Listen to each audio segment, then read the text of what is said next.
नमस्कार दोस्तों, मेरा नाम है डॉक्टर जगदीश शिंदे और मैं कैंसर स्पेशलिस्ट हूँ और मैं पुणे में प्रैक्टिस करता हूँ।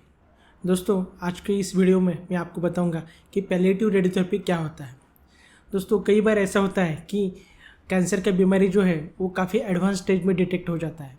मतलब बीमारी कहीं और पे डेवलप हो जाता है और किसी और जगह पे उसका स्प्रेड हो जाता है, या फिर बीमारी कई बार बहुत ज़्यादा एडवांस स्टेज में होता है।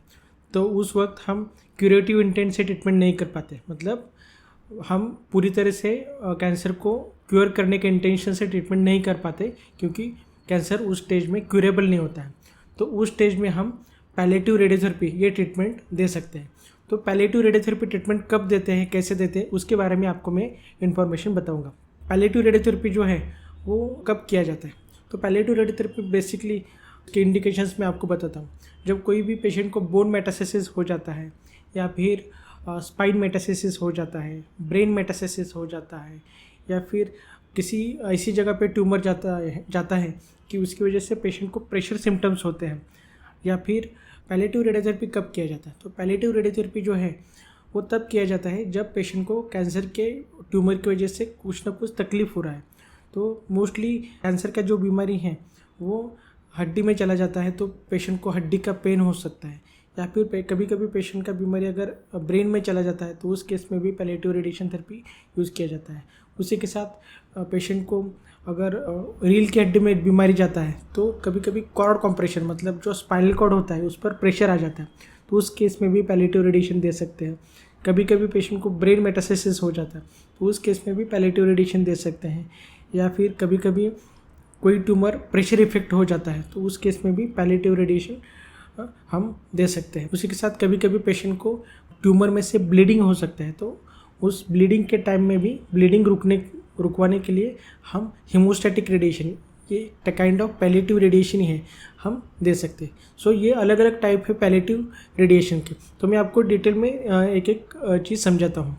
तो पहला जो है वो बोन मेटास्टेसिस। अगर किसी भी पेशेंट का कैंसर का बीमारी हड्डी में उसका स्प्रेड हो चुका है तो उसमें दो रिस्क हो सकते हैं, मतलब दो प्रकार के तकलीफ पेशेंट को हो सकते हैं। पहला जो है कि पेशेंट को दर्द हो सकता है।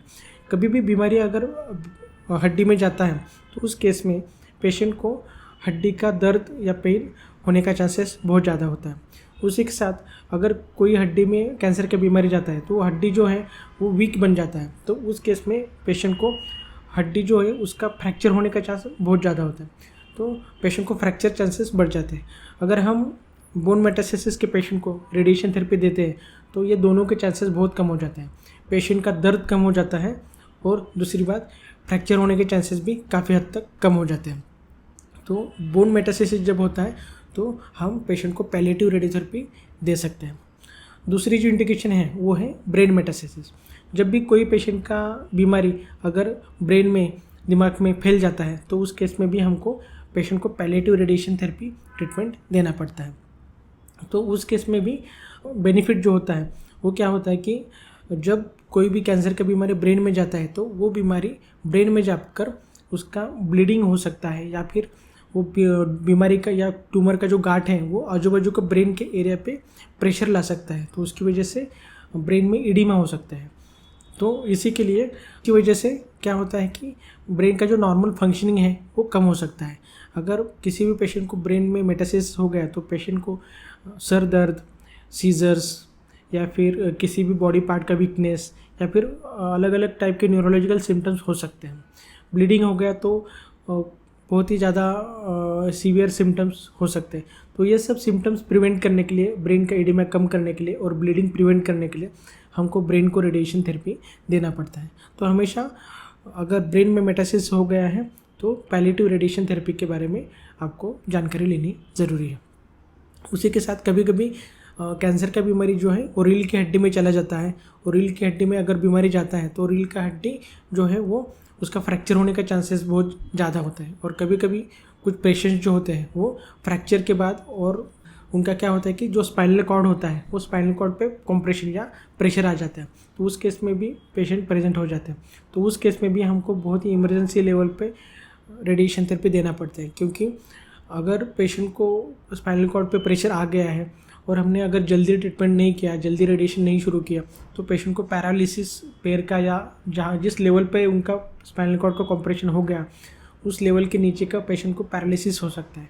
तो उस केस में हमको जल्दी से जल्दी उनका रेडिएशन थेरेपी शुरू करना ज़रूरी है, क्योंकि एक बार उनका पैरालिसिस हो गया पेशेंट को तो paralysis most of the time it is permanent. So इस केस में भी हमको पैलिएटिव रेडिएशन थेरेपी देना ज़रूरी है।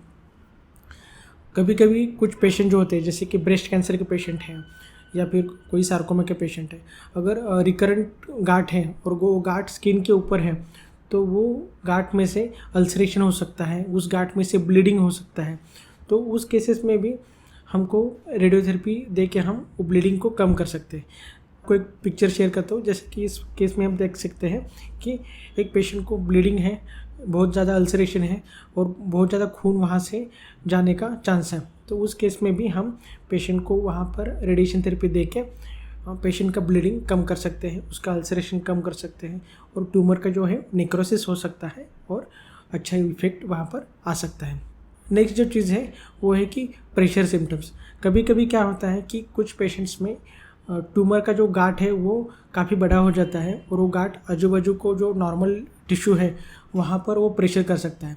एक क्लासिकल एग्जांपल है कि सुपीरियर वैनकावा सिंड्रोम नाम का एक सिंड्रोम होता है। उसमें क्या होता है कि छाती में गांठ तैयार हो जाता है और वो गांठ जो है वो हार्ट के जो ब्लड वेसल्स होते हैं उसके ऊपर प्रेशर डालता है। तो उस प्रेशर की वजह से क्या होता है कि जो नॉर्मल सर्कुलेशन है ब्लड का वो सर्कुलेशन नहीं हो सकता और पेशेंट को काफ़ी हद तक ईडिमा मतलब सूजन वगैरह ये सब चीज़ें हो सकती है। तो उस वक्त भी हम पेशेंट को पैलिएटिव रेडिएशन थेरेपी दे सकते हैं। उस कंडीशन में भी हमको इमरजेंसी लेवल पे रेडिएशन थेरेपी देना ज़रूरी है और पेशेंट के सिम्टम्स हम रेडिएशन से कम कर सकते हैं।